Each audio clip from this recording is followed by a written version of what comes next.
Yo, what's going on, guys? And we are here with my way too early preview of the Philadelphia 76ers. Also, shout out to Michael Foster for getting a contract.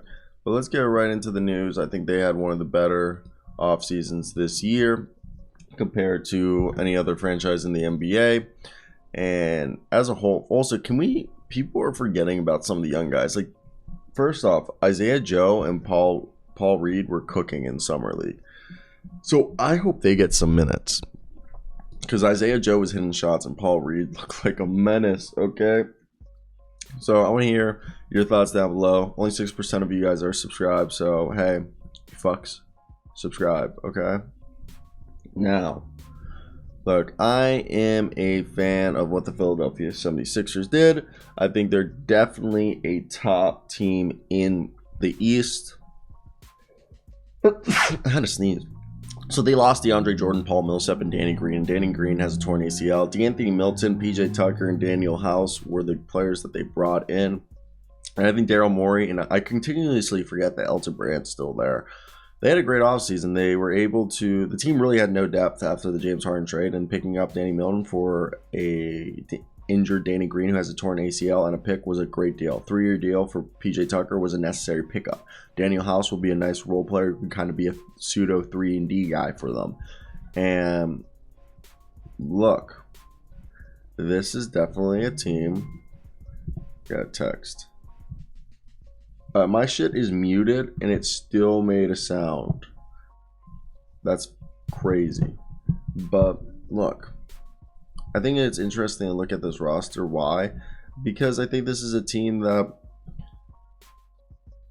they didn't make the splashiest moves, but they did as much as they could considering their limited resources available. They turned the Danny Green contract, the 23rd pick, like I said, into De'Antony Melton, which all three acquisitions of PJ Tucker, Danuel House, and De'Antony Melton addressed all three, or not all three, their two biggest needs: depth and wing defense. There might be more to come, and I think this is great. So let's look at the roster. They have Julian Chapenny and Charlie Brown Jr. on two ways.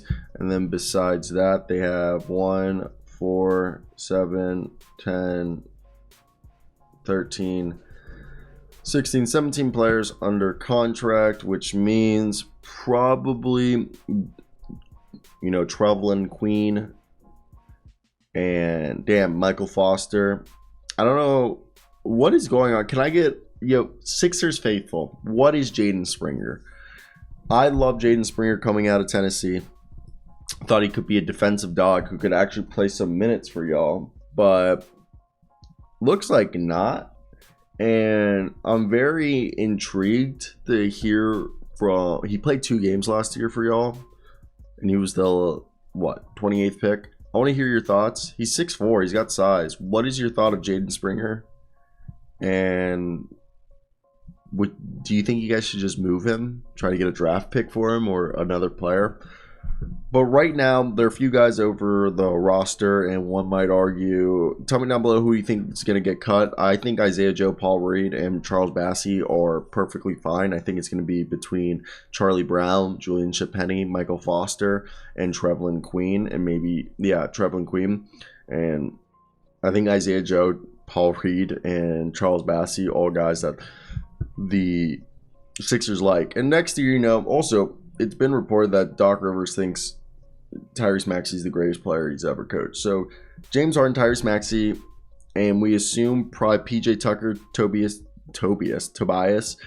Tobias Harris, and Joel Embiid will be the starters. So PJ Tucker at power forward, Joel at center, Tobias Harris at small forward, Tyrese at shooting guard, James at point. And then you run off the bench probably De'Antony Melton, Shake Milton, Matisse Thybulle, Danuel House, Georges Niang, Furkan Korkmaz, Isaiah Joe. I could also see them moving on from Furkan Korkmaz. And right there, they're like, first off, 9-man rotation with the starting lineup of Embiid, Tucker, Harris, Maxey, Harden leaves you with House, Milton, and Thybulle off the bench. That's 9 guys off the bench deep. That's awesome. Obviously, we assume Charles Bassey, PJ Tucker, or Paul Reed is going to be the backup center because they haven't actually signed a backup center. And look, I definitely think this is a team that they've done a good job in assessing talent and getting better. Okay, I think that's something that people haven't given the credit that they do deserve. And when I look at this team, I think, hey, their biggest problem again was addressed with depth. And right now, the team's biggest weakness is their backup center position, which really isn't that big of a weakness if I say so myself. Now, with Tyrese Maxey, I expect him to be the second star. Like, this is what Doc Rivers said, according to Adam Herman of NBC Sports. So, including a hilarious anecdote about the 21 years old's offseason. This is what he said. Quote, Doc Rivers, "He's the most impressive young man I've ever had. In 20 years of coaching, his work ethic, Vince, is beyond belief. Many times already this summer, already 2 or 3 times, we had to tell him to go sit down somewhere and go relax. He works with Sam Cassell and my son Spencer. They're skill developing coaches. He called Spencer 2 weeks ago because I guess, like Ross, he went on vacation. The difference, Ross, is this is the first vacation he ever been on in his life." That's what he was telling us. I was like, wait, what? He was like, yeah, no, never been on a vacation. He asked Spencer, what do you do on vacation? True question, what do you do on vacation? And Spencer was like, you relax. Tyrese goes, for how long? How many days? We're going for a week. I can't relax for a week. That's pretty funny. And also, if you guys remember Philippe Petrusev, they drafted him a year ago.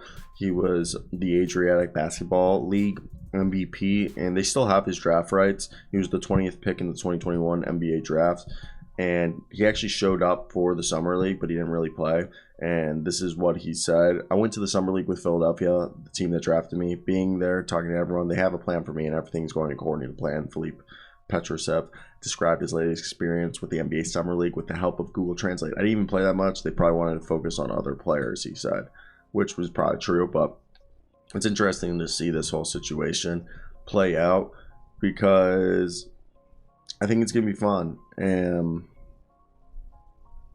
I like what James Harden did. Like, look, if you can only be great and no one else on your team can be great, then you're not a winner. And that's something Doc Rivers said in remembering Bill Russell, which I thought is true. And I think this is a team that is very team driven. And I think with James Harden saying, this is where I want to be, this is where I want to win, and Doc Rivers saying James shares our drive to win a title and he believes being a Sixers gives him the best opportunity to do that. And then Josh Harris saying James stands out as an elite playmaker and a feared scorer. His commitment to the team reflects his dedication to bring a championship to the city. And then Daryl Morey said he's one of the best scoring passers to ever play. His knowledge of the game allows him to dissect defense that makes everyone around him better.